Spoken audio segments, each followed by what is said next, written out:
Casual Magic has been brought to you by Cool Stuff Inc., where you can get cool stuff. Use the code CASUAL for 5% off your order. We're also sponsored by Quiver Time, makers of the Quiver and Bolt deck cases and other fine card-holding accessories. Use the code CASUAL on their site for 10% off your purchase. And by Architect, a deck hosting website that doesn't sell anything, but they like me and I like them, so kindly use them for all your deck list needs. Now, on to the show.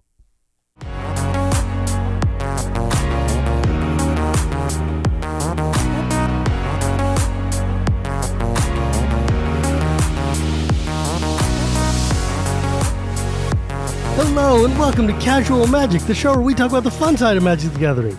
Casual Magic is brought to you by Quiver, Cool Stuff Inc., and Architect. And honestly, before I begin, I'm going to point out that I got something really cool in the mail today. Literally in the mail, like today, for those of you at home, you can see this on the YouTube, but if you can't, I got brand new green Quiver bolts and normal quivers. Because my sponsors love me, and that's super cool. And like, here's the thing, a secret I'm going to let you guys in on. Quiver and me have been having this really great relationship for a long time. And because there was a while where every time I would mention Quiver, they would just suddenly get random sales out of nowhere. And they'd be like, who is this guy who just keeps pumping our sales? But after we built and formalized our relationship, I've been like suggesting colors and ideas to them. And that's why we have an orange quiver and a bright green quiver and the teal quiver and whatever. And so it's super cool to me to see the product that I helped sprout in their mind show up in my hands. I'm super stoked to bring this to Chicago. I'm a big fan of Quiver. You guys should all be big fans of Quiver too. Really just the best deck carrying materials I've seen. I mean, I liked them before they sponsored me, and I like them just as much now. But that's like, I guess, my plug. Also, I should honestly plug my Patreon at the beginning of the show. I've been not done that for 200 episodes, and Wheeler yells at me all the time. He's like, hey, you have this damn thing. Maybe if you tell people about it, it might work. Patreon.com/Shivam B. Help me help you listen to me. That's okay. Pitch is still kind of being workshopped. This episode is very special because in 2023, my best episode by a lot, my best performing episode by a significant margin, which is surprising to me given how good my episodes were, was the episode where I had Derek come on and tell me about Pauper Commander. And I was like, well, you know what? I'm not one to turn a good opportunity down. So I decided to bring him back for a second run through to actually talk about the mechanics of how you build a Pauper deck. And more importantly, a concern that I had for like folks who have decks already, how would you take an existing Commander deck and downshift it down into a Pauper Commander deck? Because I think that's one of those kind of like barrier to entry for other formats of Commander that a lot of people have, which is, I want to play X version of Commander. I have a deck for generic F&M Commander. How do I tune it up for TDH? How do I tune it down for Pauper? How do I, whatever it is you need to do to make it work in this other format? Instead of having to start from scratch, I think it's really useful tool if we start from a place of familiarity. And so I thought I would invite Derek back on to sit and chat a bit with me. Hey man, how's it going? I'm doing great. I am super stoked to be back. As you're aware, based on our last conversation, I'm just stoked to talk about Magic in general, let alone a portion of Magic that I'm actually qualified to speak about. So I relish the opportunity. If I had to be qualified to speak about anything, my show would be a lot smaller. Use it with finger quotes. I sure as hell wouldn't be talking to Reed and friggin' Mengucci, that's for sure. Well, who could say? But no, I'm stoked to be back, and I'm really excited that the last time we were on was so successful for you. It was absurd. The format has grown so much since that episode. I mean, that episode was a huge kick in the nuts for the format. Like it's grown astronomically since we talked. I think you mean kick in the pants to push it forward. Sure. Nuts to arrest its growth. Well, what's more motivating, right? But getting kicked in the nuts. That's but no, and it was like the episode that we did back in in February, and then Prof released his video a few months later. and it's just been a whirlwind. Like, it's Yeah, grown because so huge. I remember at either Minnesota or Vegas, you guys got I know the Pauper Commander crew got to meet up and talk Yep. to Gavin from the RC. Yeah, that was Vegas. Yeah, at Vegas, and he gave you like 2-hour lecture on how to build a format or something like that. Yeah, I wasn't there, unfortunately. I wasn't able to make Vegas. A lot of my, colleagues were able to be there, and yeah, from what I understand, it was like awesome, and Yeah, like Gavin was basically like, because me and him were on the flight back from Vegas, yeah, and he was telling me, he's like, yeah, man, I gave the Pauper guys a seminar, like on the art of managing yeah, the largest format there is. I'm like, look, if yeah, you want to shift from a we exist and know us to a growth model, these hmm are the kind of steps you have to take to nurture an yeah. audience. I And we're wish I could doing, have heard that. and this year is going to be even bigger. Like, for example, like even recently, I started, hosting, Pauper Commander Rules Committee streams, just like they do for EDH. Just something to highlight the community and the people who are creating content, and all that stuff. Giving back that way, because so many people have contributed so much to the format and its growth. It's just one of those things to just broaden it even that further, give folks an even bigger platform to share the format. It's been really great. Yeah, and like Pauper is still a bit of a hard sell for me. Not because like I don't think it's cool, because I Yeah. do. I think it's very cool. Like I think in the past year I've played a lot of Commander of other formats. I've played Artisan a lot. Hmm. I've played Pauper, not Pauper, but I played like CDH. I've tried Yeah. other things, and the hardest sell for me is the one that evangelists really just like hate.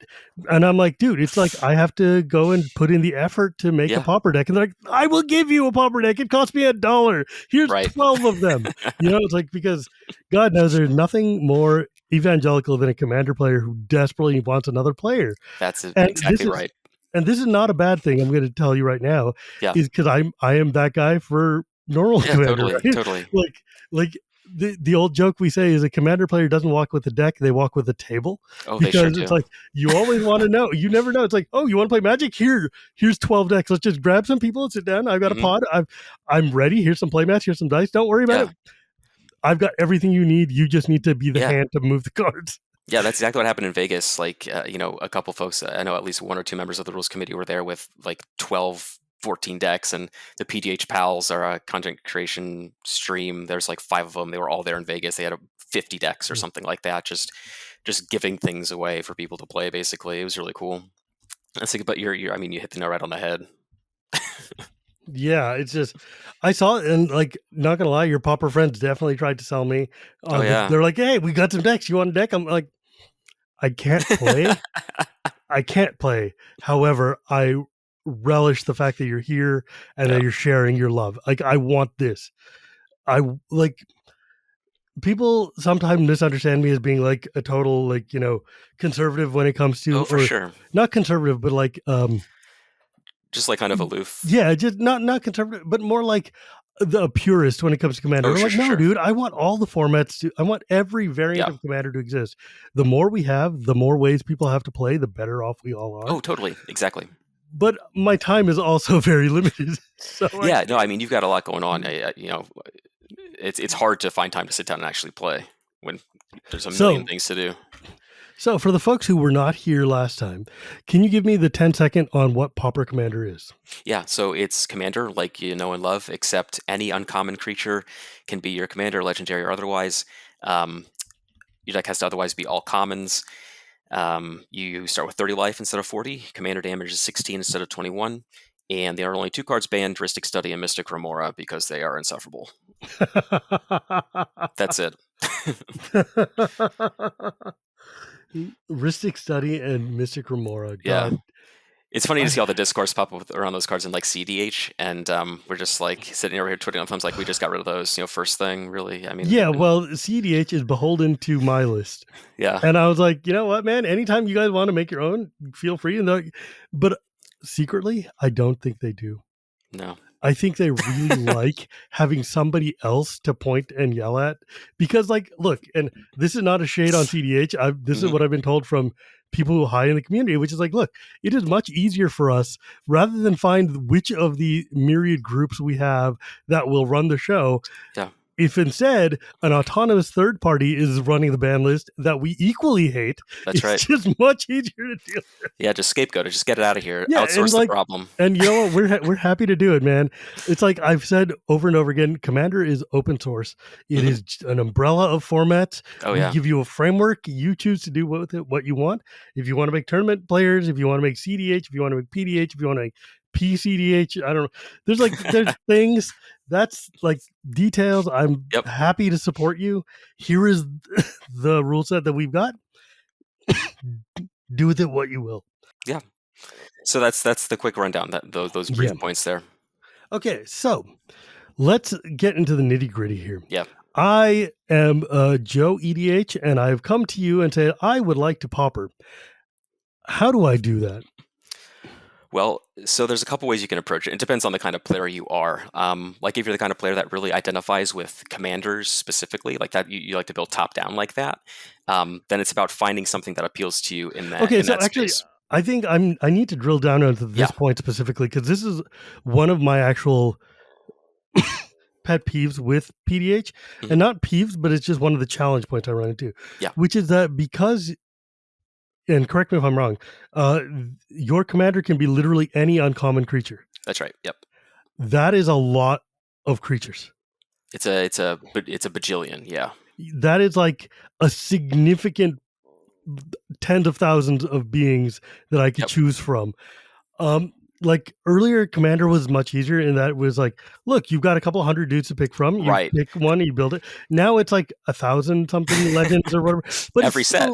Yeah, every set, every week. But it's still relatively narrow in the ideals of where you can go.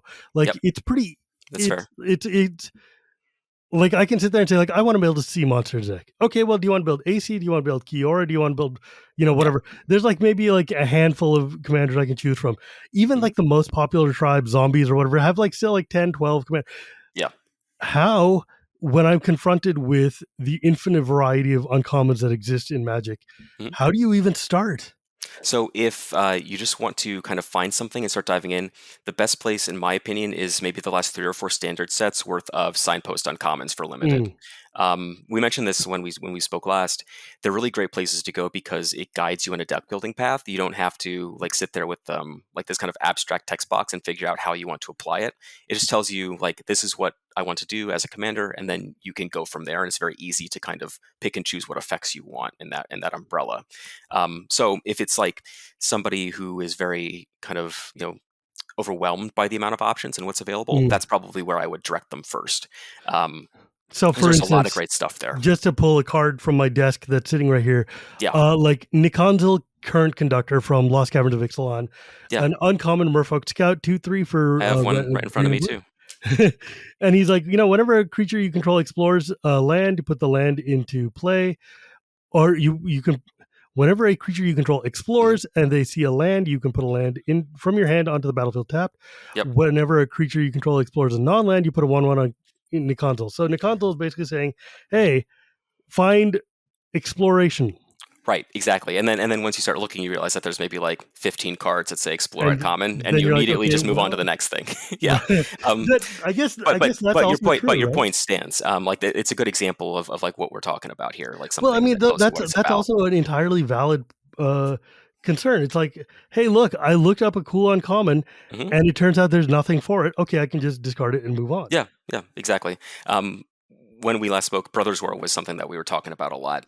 Those cards I love. They're really diverse in terms of what they want you to be doing.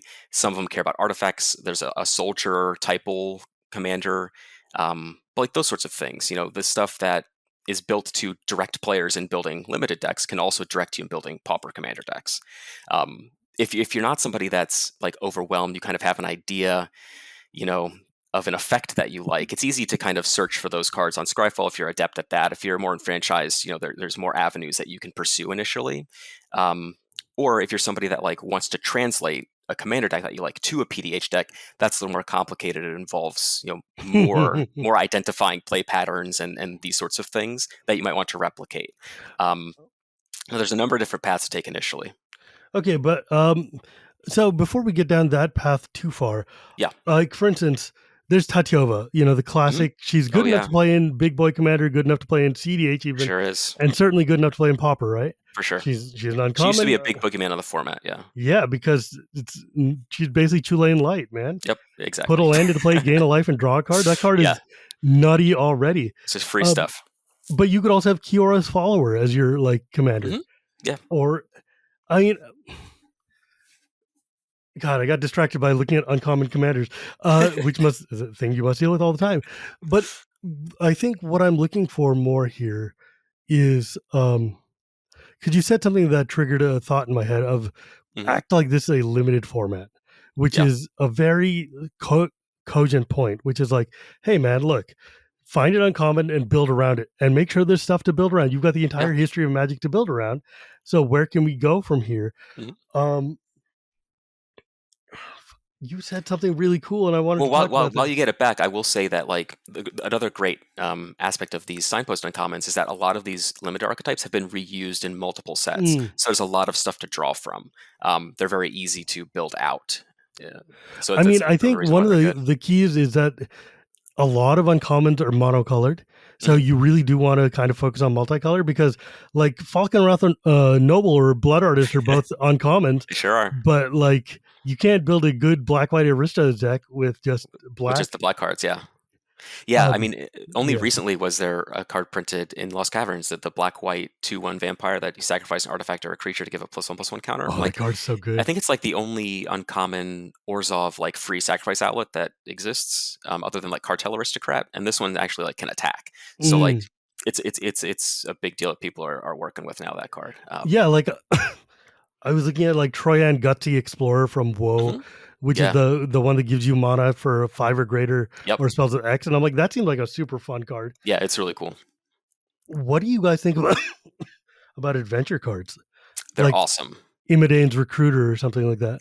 I love adventure cards in the command zone and in the 99.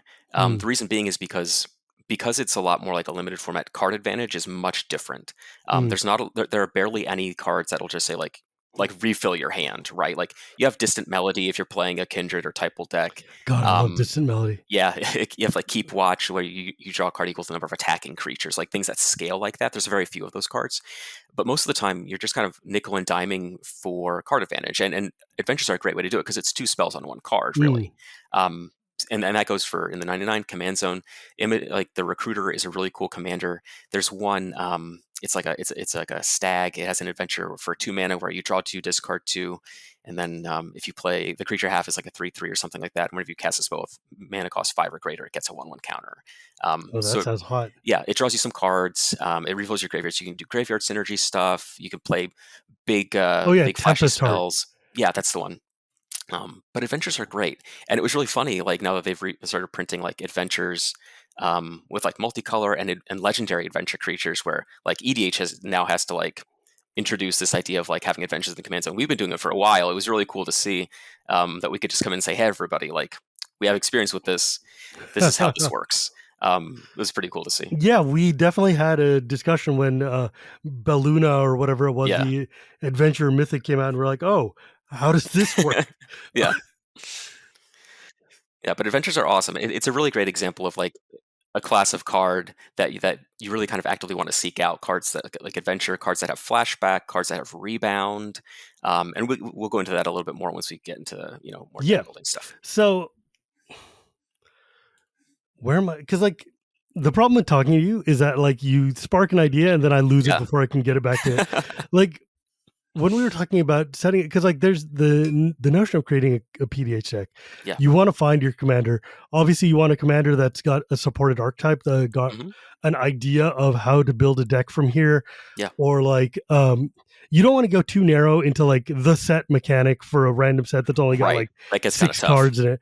Yeah. But something like, go wide or hmm tramples or aristocrats or Black red any kind, sacrifice. Yeah, yeah, those black sorts of red things. sacrifice or blue white flyers, something like that is hmm a well support like I don't know, green fatties. I'm sure that there's a Yeah. ton of just mono green fatties. Yeah, and there's tons of like low hanging fruit like that, and there's a lot of other like deep cuts that like you can find a lot of really cool support for, but you got to get real creative with it. That are more for Yeah. like once you're a couple decks in, then you can move on to that stuff.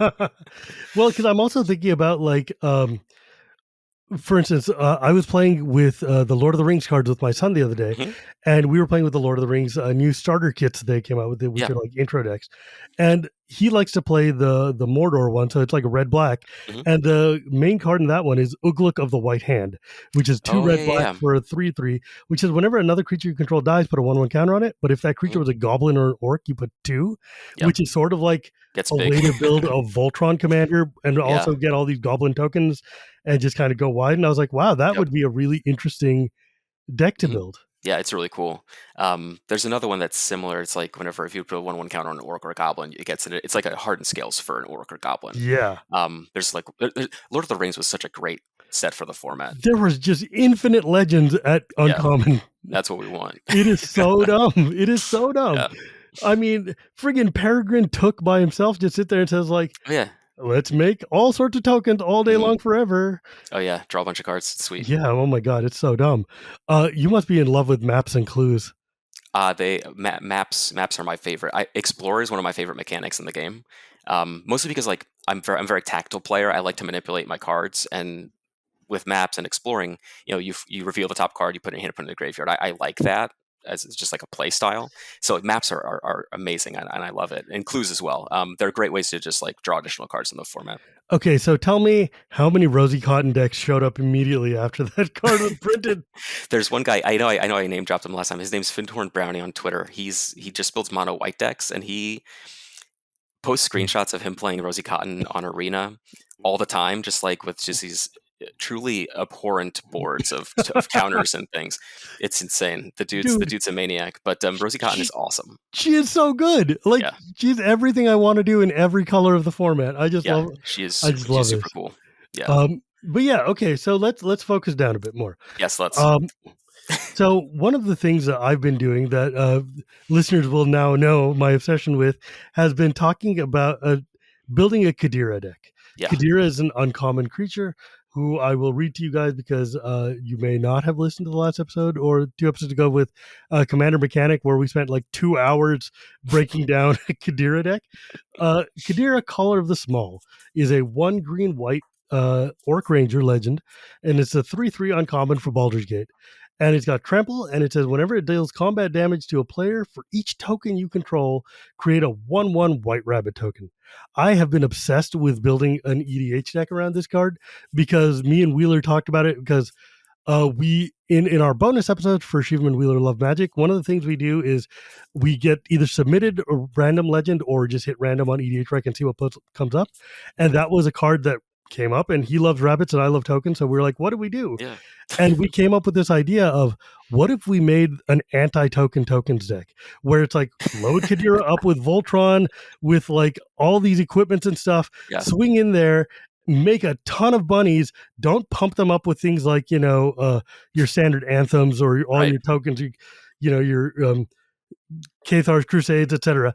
But instead, they're just fluffy bunnies who hang out, and then eventually you alpha strike them to death with like Bess or something like that, right? Nice. Like Yeah. it's just, and so I put in all of these like heinous token makers that people have forgotten about, like Ant Mhm. Queen, Oh yeah. or Hell yeah. Boss's Chauffeur or whatever. Just like 1,000,001 cards that make a lot of tiny weeny 1/1s. Mhm. And the other things I was thinking of was like things like Brass Knuckles. It gives you yeah. double strike, but it makes a token, so she's already got that kind of Brass start. Knuckles downshifted in Commander Masters to a common, so Ooh. we have it now. Yeah. Oh, so one of the things I come to you with when we were discussing this episode was, hey, how would you build this card, which is already an uncommon legend? How do you do that with Pauper? Yeah. So what you want to do is kind of understand first that you don't have access to any of these cards that like multiply your tokens that find Yeah. their way into all these tokens decks. You have no doubling seasons. You have no, Parallel Lives, no no Night intercessions. None of these cards exist. So you need to just kind of think about, you want to make tokens. What are some ways that you can take advantage of having tokens, create tokens, all these things. So the first thing I do is kind of identify what synergies exist with tokens and what cards support those synergies. I think about mechanics like convoke, right? These are ways that you can use your tokens to cast your spells. So you can double spell and like create positive tempo that way.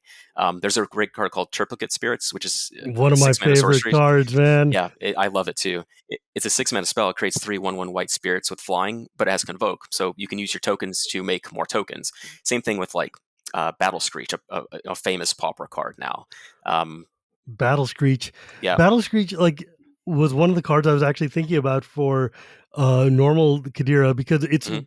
it's a pet card of mine. I love it. You know, Battle Yeah. Screech, of course, creates 2/1/1 white birds, and then you go flashback, tap 3 white creature you control to Yeah. make 2 more 1/1 white birds.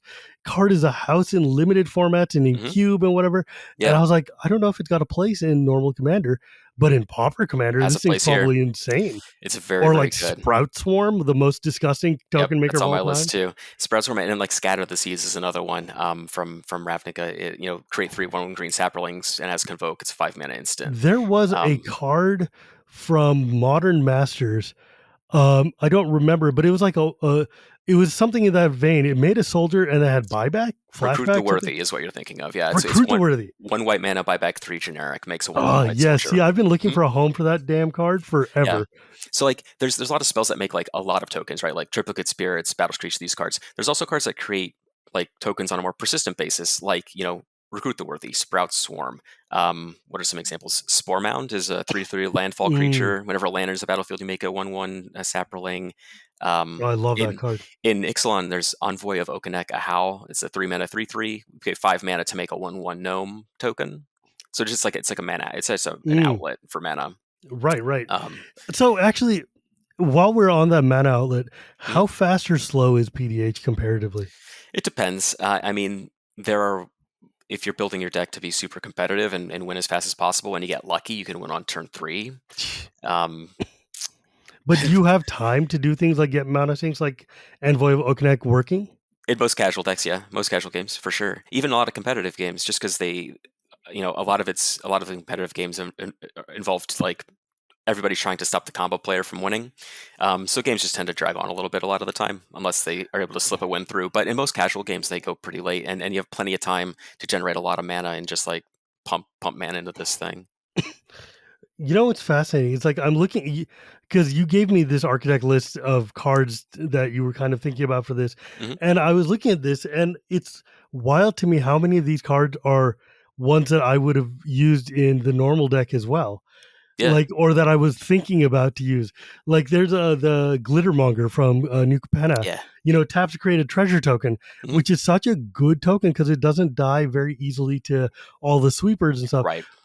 Not that there are that many sweepers, but I mean, I guess Pyroclasm's still a problem, right? Like, Well, not Pyroclasm specifically. There's two in red. There is is it Fiery Cannonade oh from god, I hate that Ixalan. card. It's just 2 damage to each creature, and Breath Weapon in Baldur's Gate 2 damage to each creature, 3 mana instance. There's also Mm. like Pestilence is a common Oh right, for whatever Pestilence. godforsaken Pestilence reason. would Um, obliterate this deck. yeah, Actually, well, no, because I have mean, you? there's a lot of ways to remove artifacts and enchantments in these colors, which is we'll get to that. There's a lot of Turns out the colors for that. disenchant is a common, yes. Yeah, it sure is. Um, but yeah, like what it would like if I came to you with this deck. What Yeah. is your philosophy in this idea of how would you like? Do you try to build a deck from scratch? Or do you look at my list and say, "Oh, you got a framework here"? Or how did this work? A little bit of both. So I already, I'll have my preconceived notions about what cards I like to see in these sorts of decks. I Mm, have ideas about what cards specifically would be good in Kadira specifically, and then I look at what you have here and kind of looking at what you're doing, and like we're kind of looking at similar things just through different avenues. I think. right. Like you have a lot of ways to make tokens initially to fuel Kadira, and then a lot of ways to like push them through. Mm, Um, and we can do the same thing here. Like I said, those spells that create a bunch of tokens. There's a lot of like interactive Thraben spells. Inspector. Yeah, there's even like spells like Crack Open, Root Out. These are things that destroy artifacts and enchantments, and then they make a token on the back end. Mm, Um, like Sundering Growth, I think is the name of the card. It's a hybrid. Yes. Selesnya card, destroy an artifact or enchantment, then populate.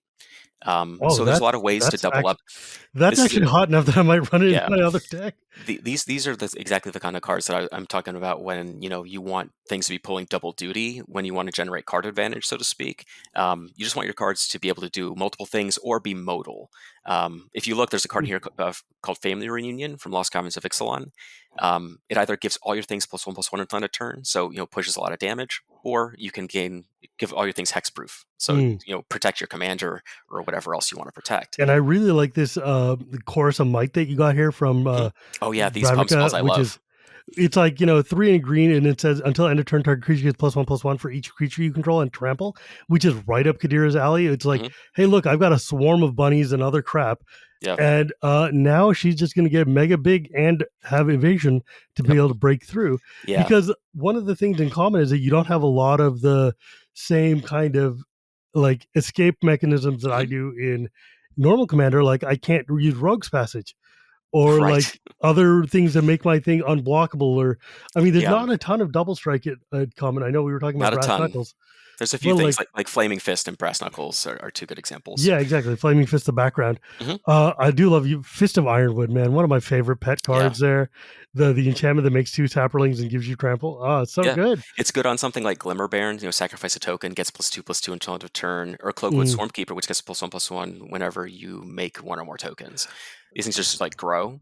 But about the pump spells specifically, like these are cards that I adore. I was turned on to these cards initially in my Heritage Druid PDH deck, my elf deck, Mm. because you generate so many creatures that these things just like KO people out of nowhere. I did kill somebody in one hit with commander damage from my Heritage Druid because they didn't block it because it's a 1/1 Oh, Heritage that's Druid. gross. And then I gave it +15/+15 with Might of the Masses.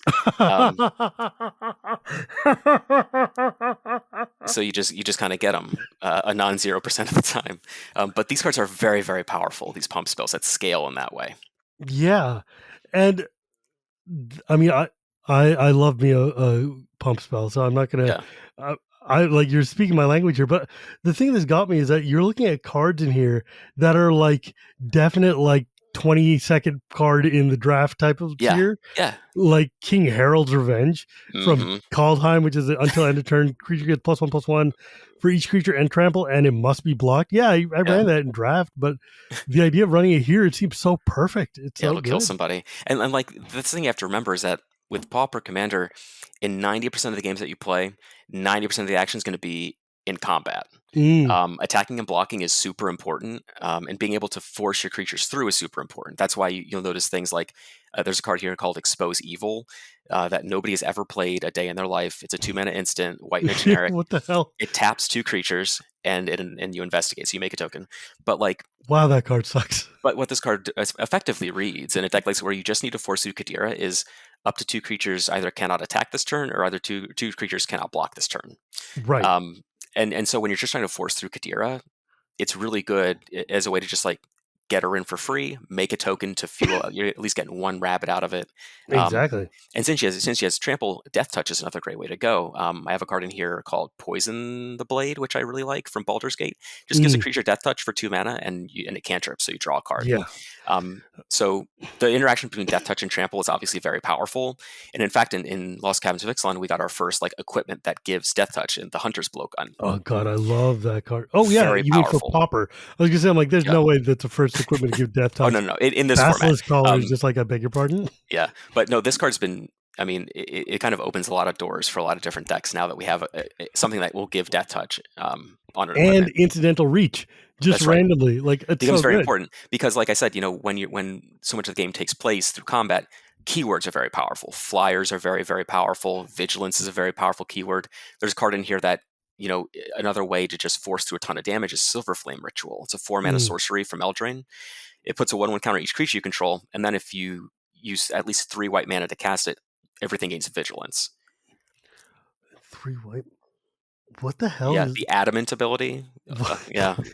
Adamant, a keyword that also Mhm. exists? Yeah, it certainly does. What the hell? Yeah. What is Marshalling Cry is similar. It's a 3-mana sorcery. It gives everything +1/+1 and vigilance on end of turn. You can cycle it, and it flashes back. Yeah, that's So cute. this card kind of does it all. Yeah, I'm just looking at this stuff like You're right. The value of modal spells, both in Commander and in Pauper Commander, is insanely big now. Yep. Because being able to just draw a card and then flash it back later, it's huge value because Mhm. we can't. There's no card draw in this. Yeah, I mean, you have 100 cards in your deck, but really, like if you piece it out, you're effectively at like 120 cards in your deck or whatever. Sure. Once you factor in Okay, all that so stuff. I want to pull back a step and go to more broad PDH kind of deck building Yeah, ideas here, based off of this list kind of that we were talking about. yeah. Because you triggered something in my head, which is this notion of what when you're recalculating your mindset to work with a pauper deck as opposed Hmm. to knowing the tools that you have for commander. Um, one of the things, like obviously, green and green and white are not the kings of card draw, anyways. I Right. mean, green certainly is, but at much higher rarities. Hmm. So I would imagine, and I'm gonna say, and like Pauper fans, please forgive me. I'm obviously not versed in your format, but I do know like the idea of like card draw. So I'm thinking, do you need to play things like JMD Tome or JLM Tome or things like that in your? Is that how you draw cards? Like, where does Um, your raw card draw come from, You oftentimes don't need holistically? to. Yeah, holistically, it just comes kind of piecemeal. There aren't any going to be any huge splashy cards, except for the ones that we've already talked about, like Distant Melody, like those sorts of things.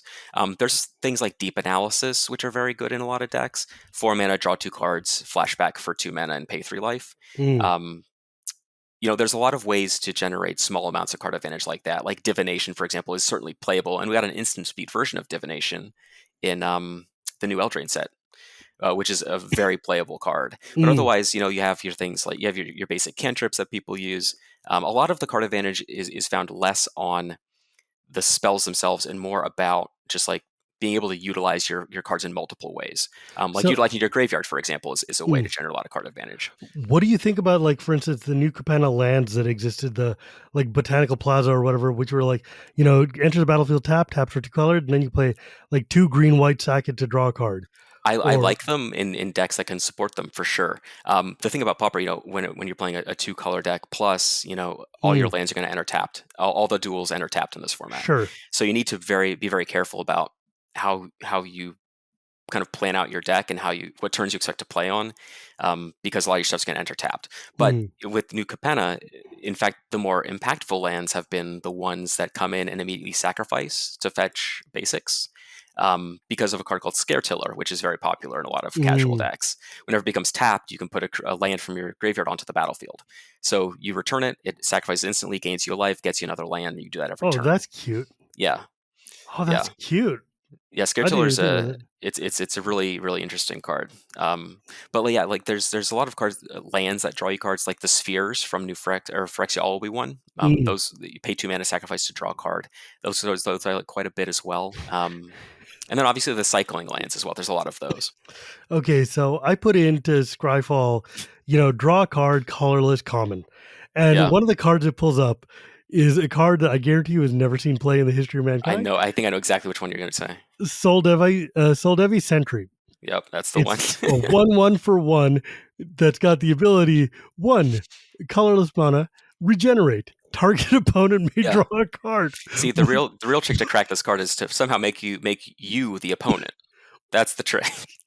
Or give them a black vice? I don't know. What? You I just mean, don't maybe play in it, I Big think. Boy Commander you can put like um I swear to God, we need to find a better name for normal commander that isn't just normal or big boy or something else I know. patronized. I apologize deeply. I just don't know Oh what no, else to you're do. good. You're good. But like I'm just saying, we need like if you run this with one of those opposition agent type things, or like one of those steal your card, hull breacher type things, it's just Yeah. mean. Like what the hell? Um, but like I'm just thinking about the cards like Supply Drop, which came out in Brothers Yeah. War, or like Terrarion. It's Yeah. um like any of these, like, or even Wedding Invitation. I guess Wedding Invitation might actually be It's good in a good. Kadira That's a deck. good card. Just So draw a I card and I've had a lot look of at it. conversations with a lot of different people about like ways to explore card advantage in Pauper. And something that I've really liked is like top deck control. So like the quality of the cards that you're drawing are better than your opponents. So rather than drawing like more cards than them, you're drawing better cards than them. Mm, So like I have a Dragon's Rage Channeler deck, and you filter God, the top. DRC is a friggin' Yeah, uncommon. yeah. You filter the top of your library so much that your card quality is just so much higher that you just always have like something good to do. And like I've had a lot of success playing that deck. It's very powerful for exactly that reason. So you just kind of have to kind of wrap your head around different ways to define like card advantage, virtual card advantage, these sorts of different resource generation mechanics, and kind of figure out what works, what you like to do, and what cards fit with what commander you want. And it's all a very complex puzzle. But the more that you kind of mess around with it and tinker, the more it gets clear to you, I Not an think. uncommon, by the way. No, well, tinker's an uncommon, but Oh God, it is, but it's very banned. it's not a creature, so we unfortunately cannot play with it. But Yeah. yeah. God, that card is the dumbest card that might have ever been put into paper. Yeah, anything that tutors something directly to the battlefield without restriction is pretty powerful. Anything that lets you sack free to get expensive Yeah, is just insane. right. I hate that card. I mean, actually, that's not true. I love it in cube. It belongs in cube. Oh yeah. But when people are like, "Hey, you can," somebody today was telling me that we can unban Sundering Titan. I don't think that's correct. I don't think there is a world wherein Sundering Titan is a card that seems reasonable to put into Commander. No.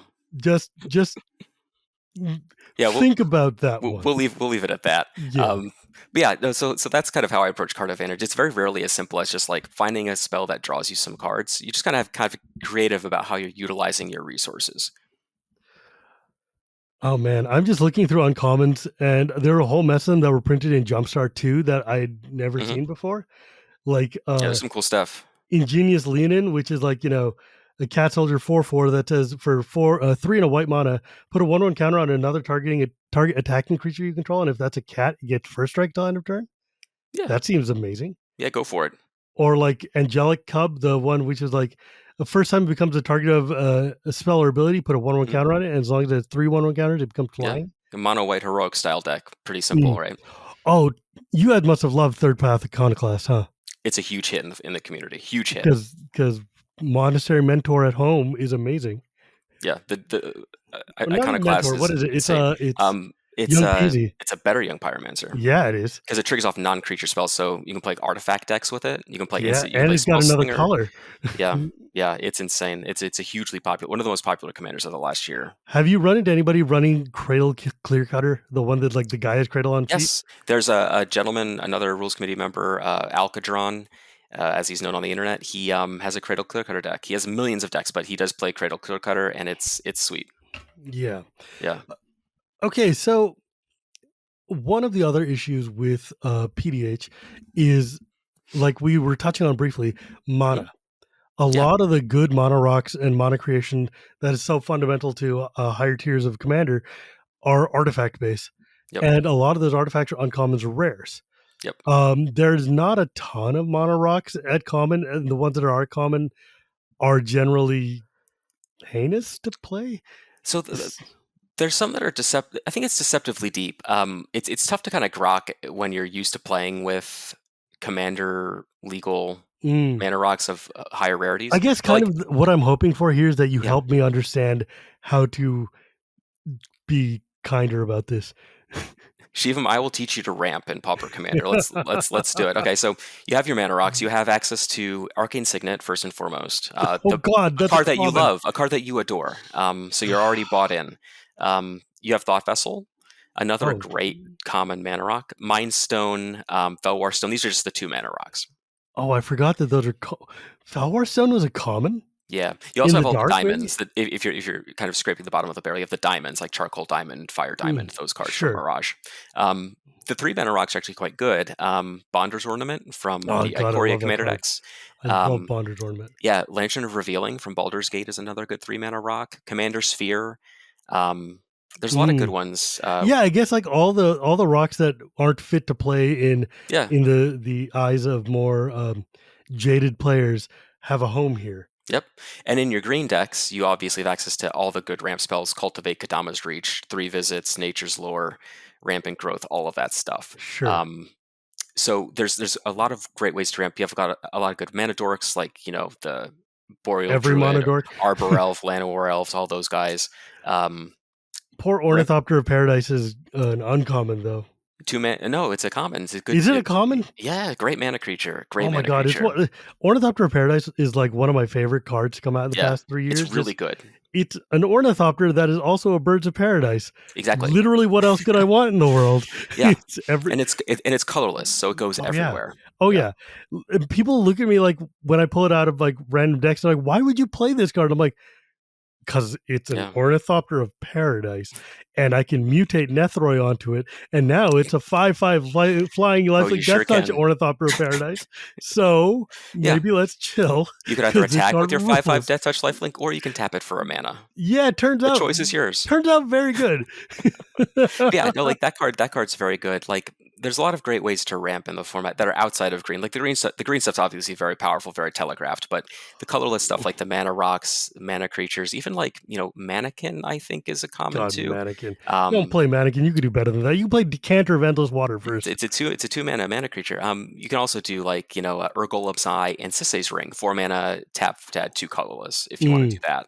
Sisay's Ring, the Soul Ring at Home with the best art in Magic. Oh, it's one of my favorites. It's just like unbelievable how hard that art goes. Yeah. And why is it wasted on a card literally nobody plays? Right. Well, people play it in this format. Yeah, I mean, you got to play it somewhere. Yeah. Reprint sets are like godsends to you, aren't they? Yeah. So the problem with like Pauper Commander and, more so than any other like subset of Commander, I think, is that we care about not only like the new cards that come out with every set, but also all the downshifts. So when like with reprint sets, like you mentioned, nothing's being added to like an EDH card pool with a set like that, but we're getting like 15 new cards that obliterate the format.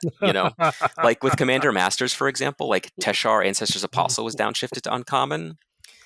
That's the 2/2 for 4. Whenever you cast a historic spell, you reanimate a 3-drop. Oh my god! Eudora Grave Gardener, a card that I adore to no end. Yeah, 5 mana, 5/5. Whenever a creature control dies, it comes back to the battlefield face down as a forest. Yeah, the card that's an uncommon. Tabarak, Hope's Demise from Zendikar Rising, the demon that whenever a cleric you control dies, you draw a card, lose life, it gets a counter. I have a Shadowborn Apostles deck with that as my commander in Pauper. All these really, really great downshifts, not only just commanders, but also to commons as well. So do you pay attention to the way the Pauper format runs? Like not just Pauper Commander, but normal Pauper in terms of what they're looking at to ban and unban and stuff like that? A little bit here and there, but nothing too closely. It's pretty entirely a different beast. Yeah. Like for example, like Monastery Swift Spear is not nearly the menace well, it doesn't do a lot of four-player game. Exactly. It's still very good in the right decks, but it's not nearly like the scourge that you'd find in a 60-card format. But like Arkham's Astrolabe is not burning your format down. Oh, no. Absolutely not. I'm just looking at like common mono rocks, and I realize Seer's Lantern is one of them, which is just such a good like 3 mana rock, taps for colorless, and lets you scry. Oddly enough, a lot of the 3 mana rocks are really good at like just helping you smooth out your draws. Like Lantern of Revealing that I mentioned before is another good example. It's a 3 mana rock, adds a mana of any color, so it's already off to a good start there. And then for 4 mana and tap it, you can look at the top card of your library. If it's a land, you put it onto the battlefield tapped, I think. Otherwise, you put it on the bottom of your library, or you can. And then there's, go ahead. Yeah, so, I mean, I'm just trying to think like, okay, where do we go from there? What other, like, so when you're building a deck in Pauper, the categories that I think about when I'm deck building in Commander are like card draw, mono rocks, wraths, single target removal, and then the body of all the creatures and stuff that I'm working for. What are the categories you look at when you're building for Pauper? So it's actually very similar. Less emphasis on the wraths part because a lot of colors don't have access to them. I think the only ones that exist are in red and black. Yeah. So if you're playing something other than that, then your options are very limited. But single target removal is still very important. What you end up running depends a lot on what commander you have. Like, for example, with Cadira, like Charge of the Mites is a really good removal spell. It's a 3 mana instant. You can choose one, deals damage to a creature equal to the number of creatures you control, or you can make 2 1/1 Phyrexian Might creature tokens. Man, that mechanic that they've started with in white, where it's like you can just directly nuke a creature equal to the number of creatures you have in play, is just sick. I know they did that with Hobbit Sting as well. Yep, that's right. which is also just like the amount of creatures you have and great. food tokens you have. Yeah, so like these cards are great. Granted, like they're better in this deck, in the Cadira deck, than many others, but it's just about kind of finding what fits. In red, obviously, you have like Lightning Bolt. Black has a ton of single target removal spells. That stuff's all very important because commanders are so important in the format. Since it's a rarity step higher than the rest of your deck, they're almost always going to be that much more powerful than the rest of your deck. So being able to deal with other players' commanders is really important. Can you? That's a really interesting point. The idea that your commander is more important than the rest of your deck, because again, like you always have your command. I mean, actually, you know what? As I think through that sentence, I'm like, that is the dumbest sentence I've ever said in my life. Like, why would in a format called Commander the commander be the most important card in your set? It's the thing Pauper Commander is not a foreign language. It's not like I'm doing something different. It's still Commander. Yep. All the things for Commander still hold. Your commander is going to be the house that, like, it's the donkey that drives the cart. You don't have anything in your Cadira deck, like in the 99, like O'Hare Talk, it's tripling your tokens. Right. Cadira is going to be the most powerful card in your deck, like in 95% of situations. So unless you're playing like a black deck with Pestilence, which is just why is that a common? But yeah, so like, single turret removal is really important so you can deal with opposing commanders because so much of people's strategies are going to revolve around that card. Okay, so I guess one of the things I think I've been dancing around and I've been meaning to ask you and keep slipping out of my head is this notion of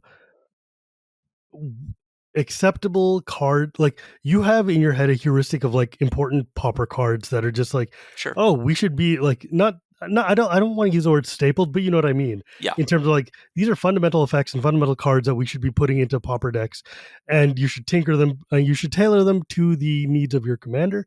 Yep. However, can you run me through like kind of an idea of what staples look like for you?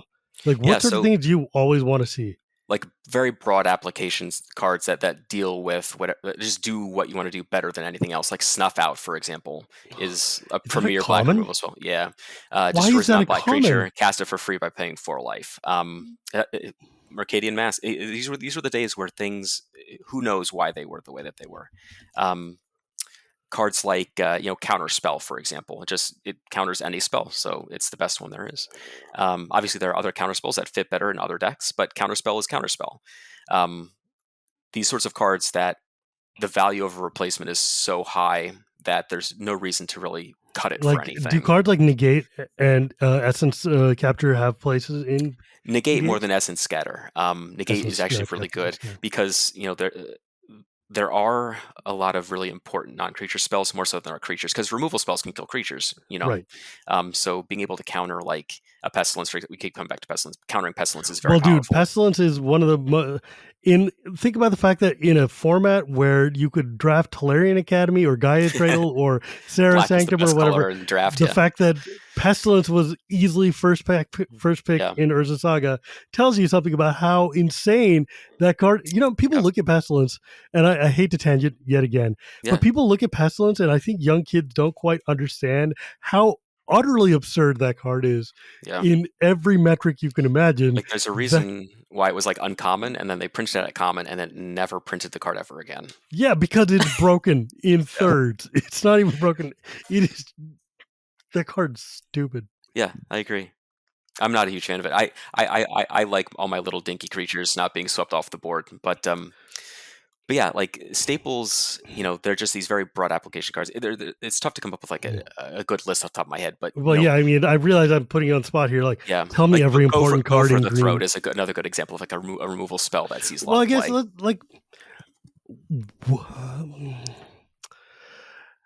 Grievous, Nature's Lore, like these sorts of cards. Obviously, like a lot of the good ramp cards are still common, like Rampant Growth and friends like that. Yeah.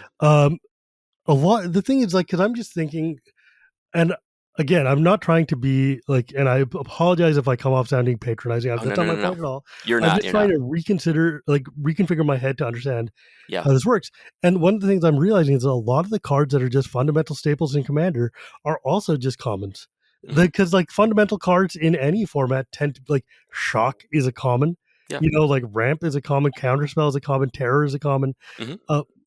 It's just, these are like important fundamental. But Wrath of God is a rare, It so sure obviously is. you're not going to do that.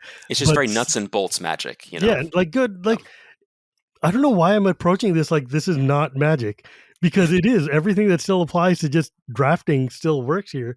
yeah, And I think drafting and sealed, like you said at the top of the show, is the most important heuristic to control, because that's again the formats where 90% of your yeah. deck is common. Yeah, a lot of the way that you need to approach like what resources matter and like how you exchange resources with your opponents, it's a lot like sealed. I know like since I started playing like pre-releases again, I've had tons more success since I've been like really going heavy on Pauper Commander, because when I'm trying to balance three opponents, bring that down to one, everything is so much clearer to me Mm. because I'm so used to like trading in combat and like making just like if someone attacks me with a creature, just like snap blocking because I know that like it's this creature is way less important to me than that one is to them, like that sort of thing. These very simple, just transactional exchanges in a game of Magic. Okay, so here's a thought that I had that I think I finally came back to. Yeah. What card types in Commander or in Pauper Commander, what are the cards that shine there that you would never see in like other formats of Commander? Because as I look at this Cadira list, Hmm. and part of the reason I asked you about this, not necessarily just because I wanted to play Cadira, but just because I Yeah. also wanted to understand the thought process of what is important that I would never play in normal Commander that is suddenly making a huge difference here. You know, Yeah. like for instance, So. I think about there's a card from Lord of the Rings which was called Many Partings. Is a Hmm. 1 mana green sorcery which is search for a land, put it into your Yeah. hand, and then you make a food token. That card probably wouldn't make the cut in most commander decks, No. but I could see it making a play in Pauper. Very serviceable. There's another one that it's called Revive the Shire. It's a 2 mana sorcery. It returns a permanent from your graveyard to your hand and makes a food token. That card's mm, very good. Um, like these sort of like nuts and bolts kinds of cards that just have they're very functional, and then they have like a little bit extra on the back end. Like those are the best kinds of cards.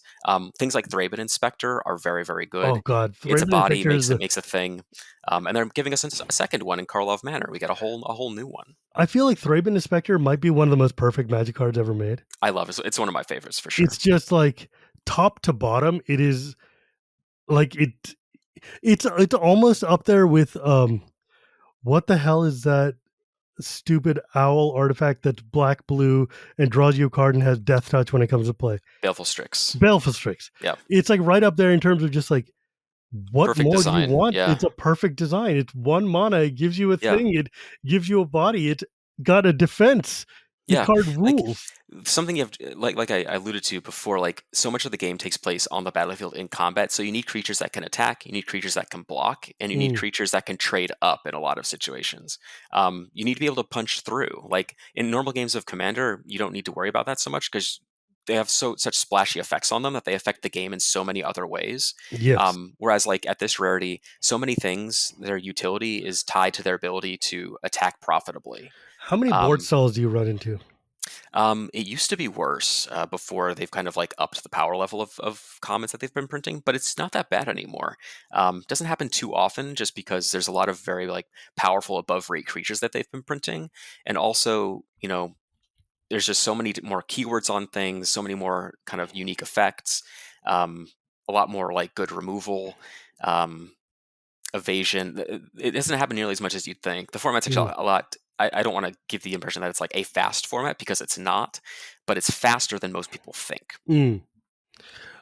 I'm real curious. How good are the guild mages? Great. A lot of them are really good.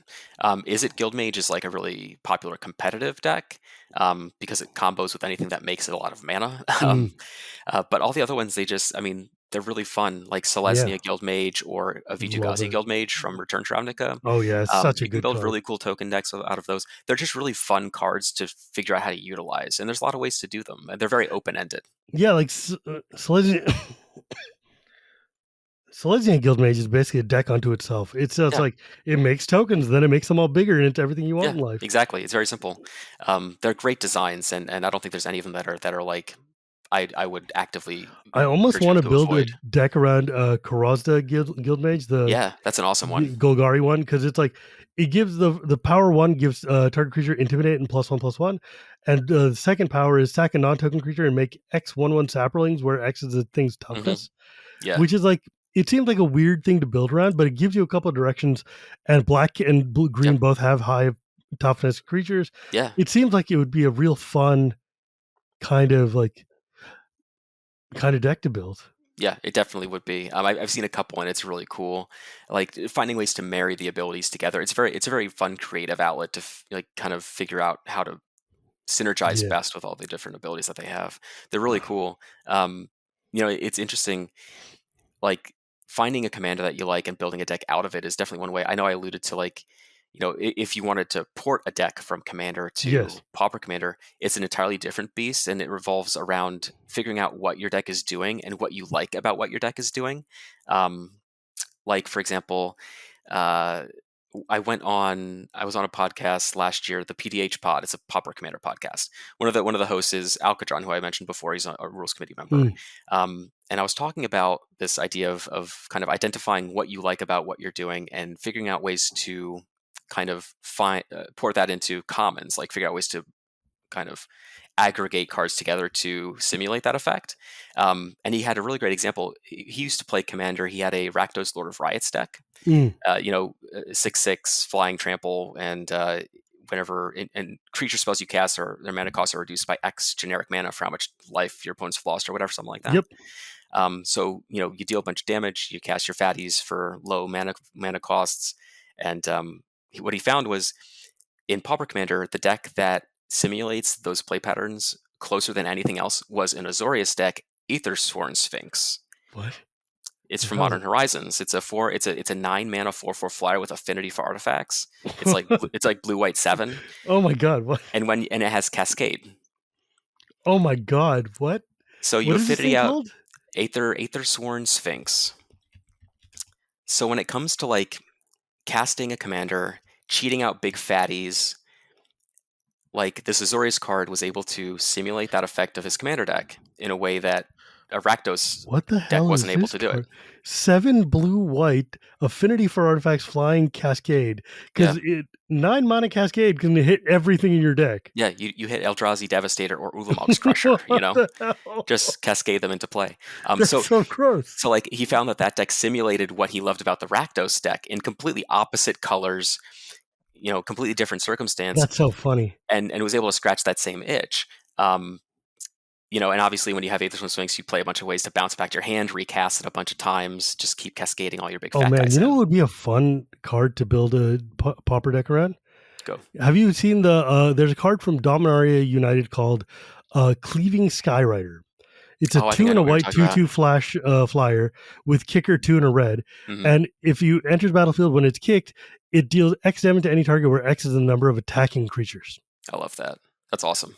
Especially because in multiplayer, you could sit there and let player C alpha strike player D. And Yep. by the way, I'm just going to borrow all your creatures and just Yeah. zonk you while we're at it. That's why, and that's what you said here hits on a really great reason why, like I mentioned before, keywords are so important, especially vigilance, because Mm. when combat is so important and going shields down can be a death sentence, being able to have all your creatures attack and block is crucial.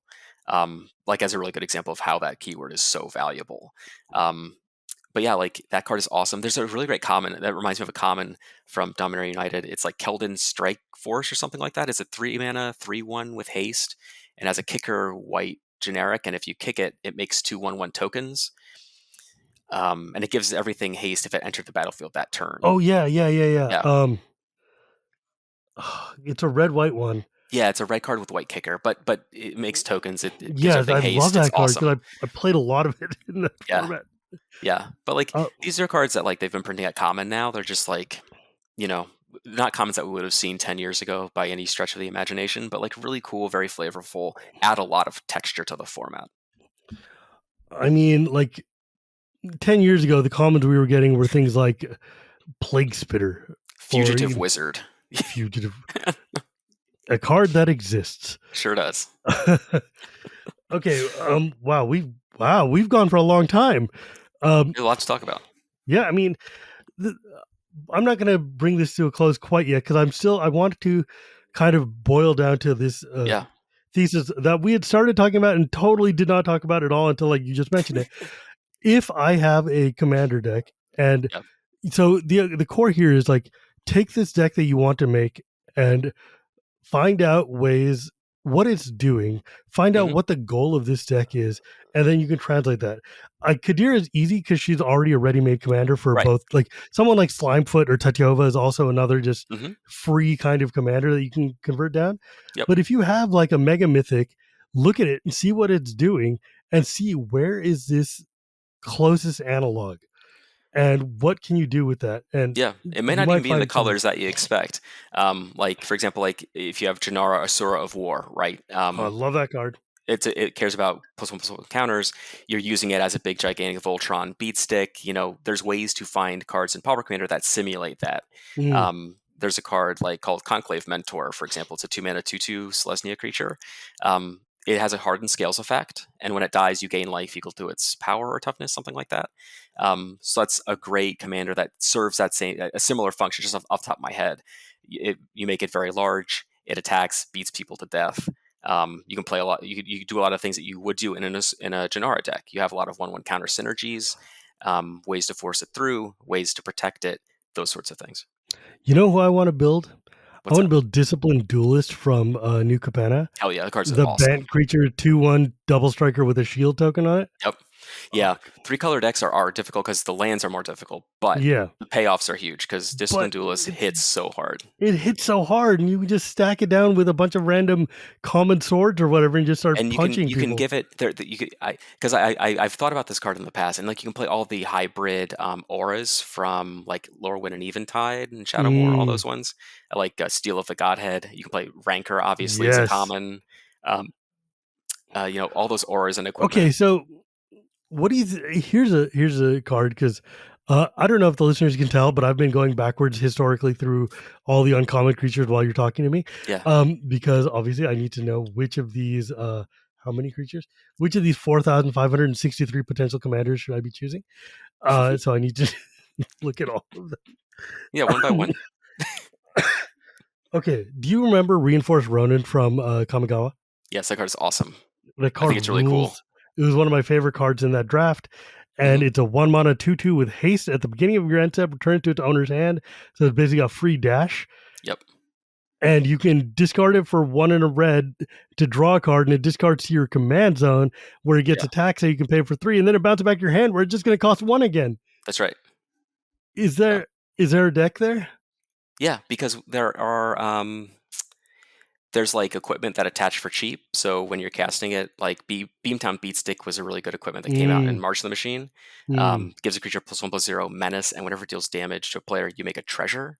Um, you have all these equipment that when they deal damage, you make a treasure. Prying Blade, Gold Vein Pick, mm-hmm. Ceremonial Knife makes blood tokens. So Yeah. and they all equip for very cheap. So you have ways to utilize your mana. Your commander only costs 1 mana to cast, but you may have all those other lands that you're not utilizing. Well, use them to attach equipment. Granted, like it bounces back at the end of the turn, they unattach, but you have enough mana to do it every turn. You make a ton of resources, you make a ton of treasures, whatever.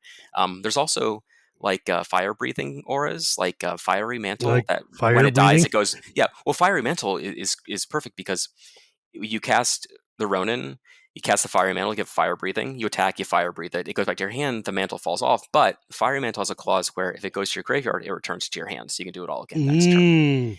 Oh, Um, that's cute. yeah, so you can do stuff like that. Um, just off the top of my head, that's kind of the initial route I'd go, and then you have spots for some burn, and I'd obviously play Flame Rift, the one of the greatest cards ever printed. Hmm. Um, What the hell? Savage Ventmaw is an uncommon? yeah, Oh my god. yeah, What is going on?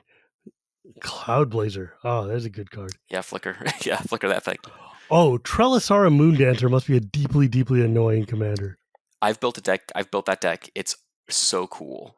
Um, Gain life, gain a counter, and scry one. if for some reason that you're able to play a turn one Essence Warden or Soul Warden, you kill people very very quickly. Whenever a creature enters, you gain a life. There's so many creatures in the format.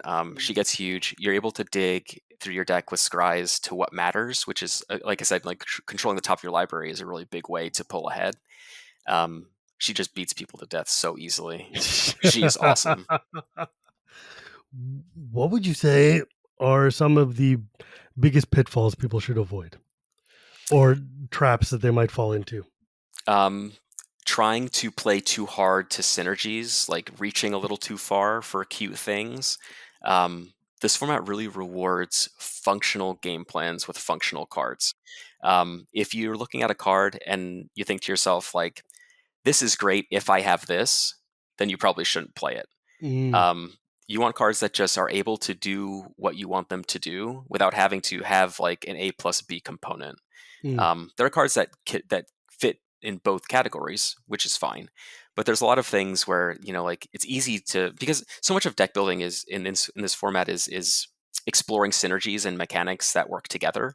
You mm, don't want to stretch yourself too thin to where your deck is like, there's a classic A B problem. You only draw half A of your deck. You don't draw half B, whatever. You mm. don't want like an A B C D E F deck where your deck has like 7 components that need to come together just the right Hey, way. I'm right here.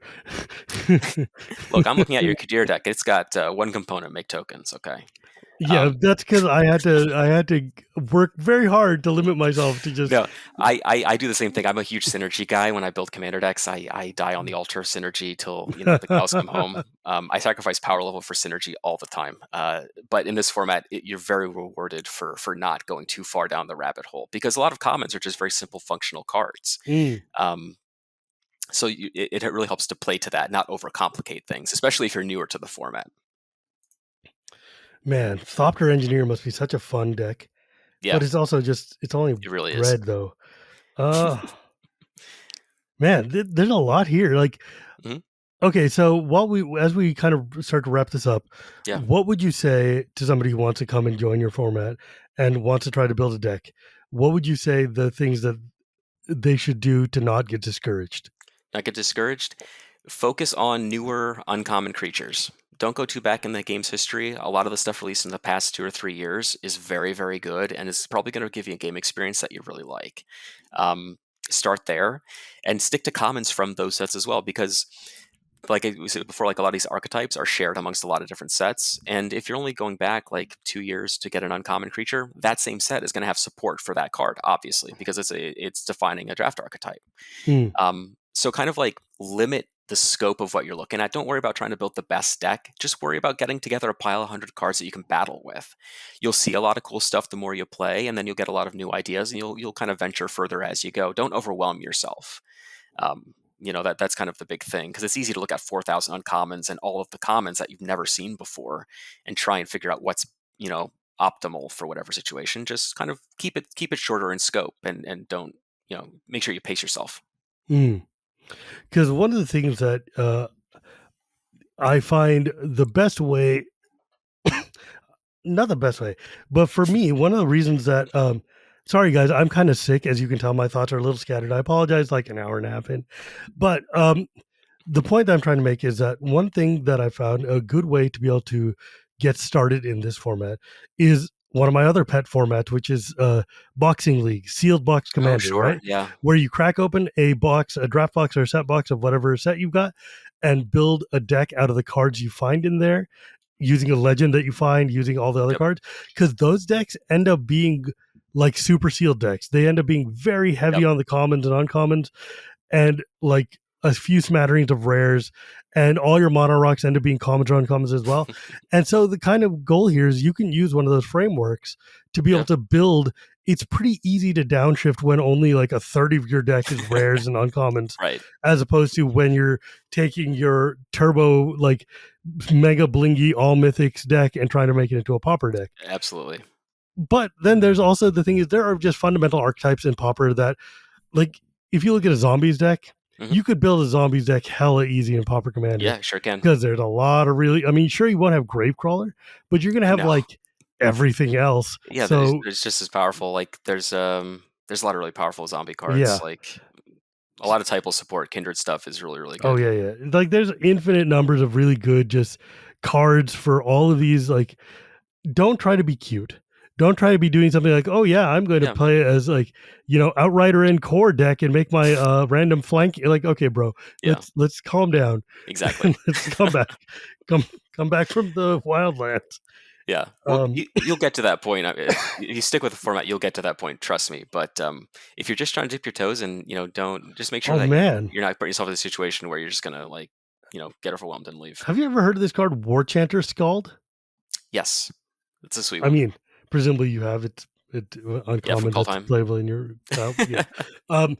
It's whenever it becomes tapped, if it's enchanted or equipped, create a 2/1 Berserker token. Yeah. Oh my god, that seems amazing. It's one of my favorite clauses is whenever this creature becomes tapped is text that I love to see. It's one of my favorite things to do is tap and untap my creatures. A creature, and this is an example of something that you should not do as a new player. One of my favorite decks is Sky Hussar from Dissension. A 5-mana 4/3 flyer. When it enters the battlefield, it untaps all creatures you control and has forecast. Tap 2 untapped white and/or blue creatures to draw a card. But you can only do that if it's in your hand. So that's like the only good forecast card ever made. Yeah, I know. It's a really fun deck too. You just play it and you attack and you untap your creatures, whatever, and then you bounce back to your hand with one of many spells. Then you just forecast, draw a couple cards, recast it, attack a couple more times. It's really fun. But don't do that if you're a new player. No, that's just know your deck, people. Yeah, that's weird. That's my favorite weird stuff. However, the deck that I totally want to build, though, is Svella. Because Svella is about as straightforward a deck as you can get. Yep. 2/4, makes her own mono rocks, get enough of them, and just start spinning the top and seeing what comes off the top of your deck. And that's a lot of fun. That card's really cool, too. Fun. Yeah. Man, god damn this cough. Derek, this has been wonderful. Thank you so much once again for joining me. Yeah. And I have to give props to you and your community. When we first talked last year, I was very skeptical, and I was very much like, okay, this is cute. I don't know what to do with this, but this is cute. Yeah. But over the year, I've paid attention to you guys. I've seen how you've grown. I've seen how you've acted in cons and elsewhere as evangelists of your format and as just general, ambassadors of Commander. And I have a lot of respect for what the Pauper community is doing. And I think you guys are great, and I wish you all the best of luck. Yeah, it means a lot, man. Thanks a lot. It's been a long road, and we're still chugging on. And you know what? You may have a million things to do. One of these days, we're going to suck you into a game, whether you like it or not. You know what? Maybe in Chicago, if I can get my act together and build something, maybe I'll have a deck in Chicago. I'll be there. I'll build a Cadira deck for you, man.